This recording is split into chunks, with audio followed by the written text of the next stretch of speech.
ছেলেরা তোমরা বুঝতে পারো নাই, তোমাদের হাতে কলম শোভা পায়, তোমাদের হাতে বই শোভা পায়। তোমাদের হাতের কলম তুলে নিয়ে হাতে যারা স্ট্যান্ড গান তুলে দেয়, তারা তোমাদের বন্ধু নয়, নেতা নয়, বরং তারা তোমাদের জীবনের দুশ্মন। এগুলি কি ধরে গান? জীবনের দুশ্মন। ঢাকা বিশ্ববিদ্যালয়, অনেকে গর্ব করে বলেন এটা হলো প্রাচ্যের অক্সফোর্ড। হতে পারে, ছিল একসময়। এখন সেই প্রাচ্যের অক্সফোর্ড এখন হয়েছে ছোট্ট একটি ক্যান্টনমেন্ট। ওই ইউনিভার্সিটির সামনে দিয়া লোকেরা যাতায়াত করতো, আগে আনন্দে বুক ফুলে উঠতো, আমার শ্রেষ্ঠ বিদ্যাপীঠ, এখানেই আমার লেখাপড়া হয়, কত ছেলে এখান থেকে প্রেসিডেন্ট হয়, প্রধানমন্ত্রী হয়, কত কিছু হয়।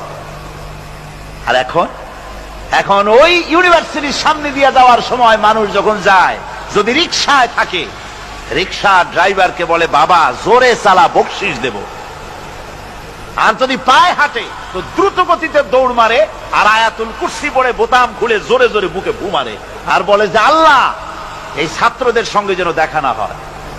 আমার ভাইজান আল্লামা হযরত মাওলানা সৈয়দ কামালউদ্দিন জাফরি মদ্দাজিল্লাহুল আলী আমাকে বলছিলেন যে আসলে কোরআনের আয়াত দিয়ে আমাকে বলছিলেন যে ঢাকা বিশ্ববিদ্যালয় এর চতুর্দিকে একটা বড় প্রাচীর তৈরি করা উচিত, যেমন ইয়াজুজ মাজুজদের জন্য প্রাচীর তৈরি করা হয়েছিল।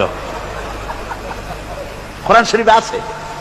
ইয়াজুজ মাজুজের জ্বালায় যখন এলাকার লোক টিকতে পারে না, তখন জনগণ বলেছিল ইয়া যাল কারনাইন, আমরা আপনাকে সাহায্য করব, খরচ দেব, সরকারি খরচ আর আমাদের খরচ নিয়ে একটা প্রাচীর করে দেন যে ইয়াজুজ মাজুজরা যেন বাইরে যেতে না পারে। আজকে অবস্থা কি হয়েছে, পুলিশ পর্যন্ত হয়রান। ওদের মার দেখা পুলিশ বাবারে মা কই দৌড় দেয় আরেক দিকে। সুতরাং আজকে কিয়ামতের দিন এই উপায় থাকবে না। আল্লাহ পাক এখানে অনেক সেলুট পাওয়া যাবে, এখানে দেখেন না বাঁচলেও সেলুট, আবার যখন মরার পরে রাষ্ট্রপ্রধান মরছে অথবা তার পাশাপাশি কেউ মরছে, কামানবাহী শকটে করে নিয়ে যায় আর্মিরা লেফট রাইট করতে করতে। কামানবাহী শকট নিয়ে যাও কি ফেরেশতারে ভয় দেখাবার জন্য? এরপরে কবরের মধ্যে থুয়ে আবার তোপ দাগায়, কামান দাগায়, বিরাট বিরাট আওয়াজ করে, আর বিরাট জোরে সেলুট মারে। মেয়েরা তোমরা সেলুট মারতেছো হাত দিয়া, ফেরেশতারা কি দিয়া মারবে তা তো তুমি জানো না। আমরা বহুত দেখছি, কত দেখলাম।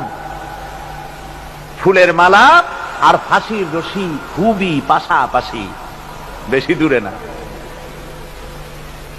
আমার বন্ধুগণ, কোরআনে কারিমে আল্লাহ রাব্বুল আলামিন বলেন, এই নেতারা কিয়ামতের দিন অনুসারীরা বলবে, কাফেরেরা বলবে, ওয়াকালাল্লাযীনা কাফারু রাব্বানা আরিনাল্লাযাইনি আযাল্লানা মিনাল জিন্নি ওয়াল ইনস। কাফেরেরা বলবে, অর্থাৎ মহাসত্যের অমান্যকারীরা, তারা বলবে, আয় আল্লাহ আমাদের দেখায় দাও জেনেদের ভিতর থেকে আর মানুষের মধ্য থেকে আমাদেরকে গোমরা করলো কারা। নাজআলহুমা তাহতা আকদামিনা লিয়াকুনা মিনাল আসফালিন। আমরা আজকে তাদেরকে পদদলিত করব যাতে তারা নিচে পড়ে থাকে। আমার ভাইয়েরা, এই জন্য আল্লাহ ভীরুদের বন্ধু এবং নেতা নির্বাচন করতে গিয়ে খবরদার ভুল করবেন না। কোরআনে কারীম থেকে আমি আপনাদের সামনে পেশ করতেছি, আল্লাহ ভীরুদের সঙ্গে মহব্বত যদি করেন, এই মহব্বত টিকে থাকবে। আর যদি আল্লাহ ভীরু মুত্তাকি লোক ছাড়া অন্যদের সঙ্গে যদি মহব্বত হয়, এই মহব্বত টিকবে না, বরং শত্রুতায় পরিণত হয়ে যাবে। কিয়ামতে এটা কি হবে? শত্রুতায় পরিণত হয়ে যাবে। কোরআনে কারীম বলছে, আল আখিল্লাউ ইয়াওমাইযিন বা'দুহুম লিবা'দিন আদুউন ইল্লাল মুত্তাকিন। আল্লাহ ভীরু মুত্তাকি ব্যতীত সকল বন্ধু সেদিন শত্রুতে পরিণত হয়ে যাবে, আর সেই দিন কেউ কারো সাহায্যও পাবে না। এরপরে যখন দেখবে যে নেতাও আযাব কমাইতে পারলো না, খালি খালি শয়তানকেও গালাগালি দেওয়া হবে, নেতাদেরও গালাগালি দিয়ে টিয়া আযাবে অস্থির হয়ে গিয়ে, অসহ্য হয়ে গিয়ে, তখন সবাই মিলে বলবে, নেতাও বলবে আর ওই কি কয় অনুসারীরাও বলবে, রব্বানা আখরিজনা না'মাল সালিহান গায়রাল্লাযী কুন্না না'মাল। আয় আল্লাহ রাব্বুল আলামিন, মেহেরবানি করে আমাদেরকে এখান